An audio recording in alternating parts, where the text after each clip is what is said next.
Hey there, family, and welcome back. And we are continuing our journey through the book of Psalm. And today we are reading Psalm chapter 25. And I want to ask you this question. Have you ever felt stuck between guilt from your past and uncertainty about your future? If you have, you are not alone, okay?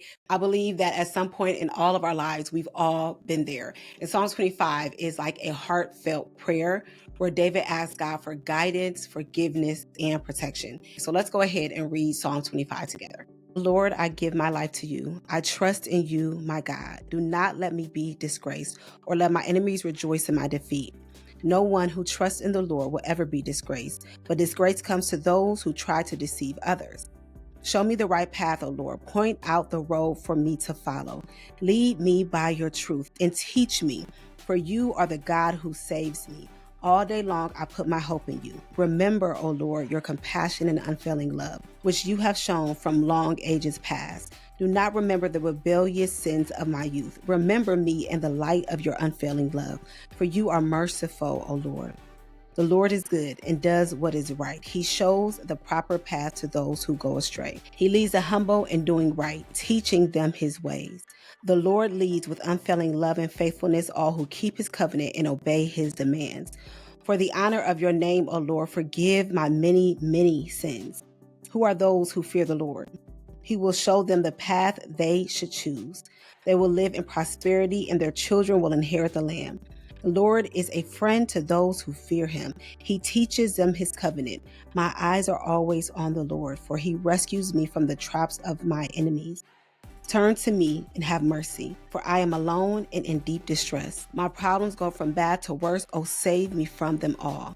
Fear my pain and see my trouble. Forgive all my sins. See how many enemies I have and how viciously they hate me. Protect me. Rescue my life from them. Do not let me be disgraced, for in you I take refuge. My integrity and honesty protect me, for I put my hope in you. God, ransom Israel from all its troubles. There is so much that David is saying here and so many things that we can relate to. I look at verse 4 where it says, show me the right path, O Lord. Point me on the road for me to follow. Lead me by your truth and teach me, for you are the God who saves me. All day long I put my hope in you. David is saying it doesn't matter what I am going through, what I am experiencing. Lord, you show me the path that I'm supposed to be on. God, I'm asking that you would lead me, because I'm sure David, having so many people around him, is hearing different information about do this, don't do that, try this, don't try that, go against these people, don't go against those people. And so he's petitioning the Lord. He's saying, Lord, can you show me? I need to know what to do and what not to do, and I need it to come from you. Another verse that stands out to me is verse 11, where he says, for the honor of your name, O Lord, forgive my many, many sins. He says something interesting here, for the honor of your name. Why would the Lord forgiving his sins help to honor his name? Because everyone knew that David was a follower of God. They knew that he believed in the one true and living God. They knew the relationship that he had with God. And so he was saying, look, I'm a representation of you. And so, God, if you could forgive my sins, it will help so many other people to see the God that I serve is a forgiving, loving, just, caring God. So sometimes God will do things in our lives because of his reputation, because his reputation is on the line. All right. So let's go ahead and talk about the big picture overview here. What is the genre of this specific psalm? This is a personal lament psalm or an acrostic psalm, which means that each verse begins with a successive Hebrew language, a poetic way to express a complete surrender to God.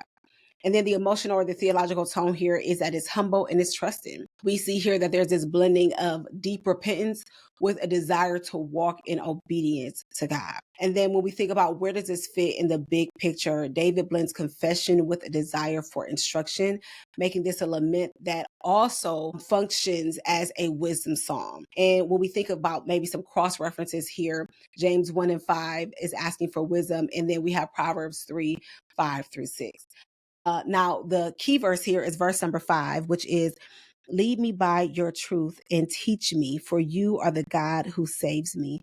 All day long, I put my hope in you. We see here that David isn't asking for answers, but he's asking for the one who is the answer to lead him. And that's what we have to do in our own lives. When we are unsure about what to do, we need truth, we need understanding. We ask God to give us understanding and we ask him for the answers. So often we go to so many different places, and David could have gone to his advisors, or he could have gone to a prophet. He could have gone to so many people, but he said, no, I'm going to go to the Lord and I'm going to ask him for answers.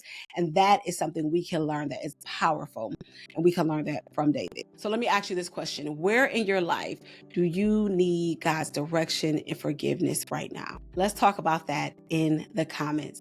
And as always, make sure you grab the Your Summer in the Psalms journal if you have not done so already, and start the YouVersion Bible plan, the Your Summer in the Psalms, so that you are journeying with us together in all the areas of how we are filling ourselves up on the word through the book of Psalms this summer. And be sure to turn on your notifications so that every time a new video comes out, you'll be notified. Everything that you need to journey with us through the book of Psalm can be found at wordandseed.com. Or you can click the link in the description. Okay, so remember, time with God is time you will never regret spending. I will see you in Psalm chapter 26.